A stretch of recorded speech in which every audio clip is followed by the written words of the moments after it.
There's a moment in Attack on Titan where Mikasa Ackerman is no longer wearing her scarf. Not lost, not destroyed, not even forgotten. And that's strange, because for most of the series, that scarf isn't just something she wears. It feels like part of her. So when it disappears in the final arc, it doesn't feel like a costume change. It feels like something inside her has been quietly taken apart. The scarf is easy to understand at first. Eren Yeager saves Mikasa when she's a child. He wraps a red scarf around her neck. It becomes a reminder that she wasn't abandoned in the moment everything fell apart. From that point on, she keeps it. And over time, it starts to look like a symbol of loyalty, of attachment, of love. To most viewers, it's simple. Eren saved her, Mikasa never let go. A red thread tying two people together across an entire story. But that version of the scarf only works if you assume it never changes. And in Attack on Titan, it does. From here on, we're talking about the final arc of Attack on Titan. If you haven't finished the series, you will be spoiled. Proceed accordingly. The turning point comes when Eren tells Mikasa something she never fully recovers from. He says he has always hated her, that her feelings aren't real, that her attachment is something instinctual, something she was born into as an Ackerman. Not love, not choice, just programming. It's not just rejection, it's authorship being taken away from her. And after that moment, Mikasa takes the scarf off. She doesn't just stop wearing it casually, she removes it completely. For a long stretch of the final arc, during the most violent and irreversible parts of the story, she is without it. No scarf, no visible anchor, no obvious identity marker tied to Eren. This is where the story stops being about romance. Mikasa isn't just attached to Eren, she has built her sense of self around him. Not consciously, not as a decision she made once, but as a structure that formed over years. She survives because of him. She fights to protect him. She organizes her entire emotional world around his presence. So when Eren tells her that her feelings might not even belong to her, it doesn't just hurt her, it destabilizes the entire structure she has been using to understand who she is. Because if the attachment isn't chosen, then what part of her life has ever been hers? By losing her parents, her childhood identity was obliterated. Eren didn't just give her a piece of fabric, he gave her a replacement framework for existence. When he takes it back, she is a blank slate in a war zone. And that's why the scarf matters. It isn't just emotional comfort, it's proof of identity continuity. When she wears it, she isn't just remembering Eren, she is reinforcing the idea that she knows who she is in relation to him. After the rejection, Mikasa removes it, not as a statement of freedom, but as a response to uncertainty. Because now, the scarf no longer stabilizes her identity, it questions it. If this attachment is instinct, then is anything she's felt real? So she stops wearing it.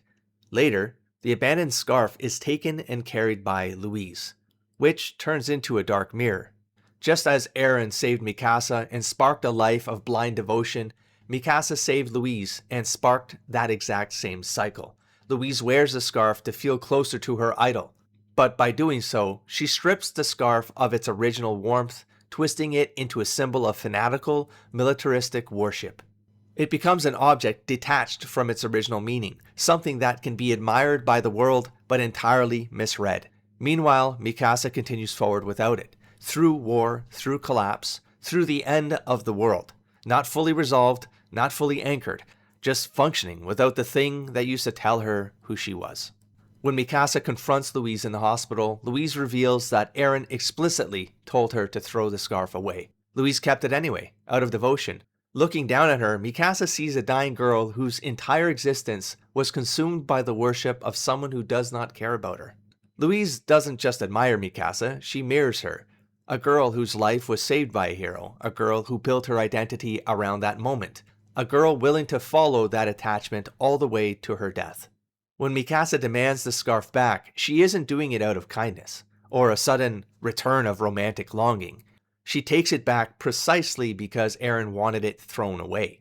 By reclaiming it, she actively defies Eren's wishes for the first time in her life. She is finally choosing what to do with her security anchor, rather than letting Eren dictate its fate. She gets the scarf back, but she doesn't put it on. She keeps it with her, stored away in her gear, close enough to use, not close enough to define her. And then she sees something that never actually happens in the real world. A vision.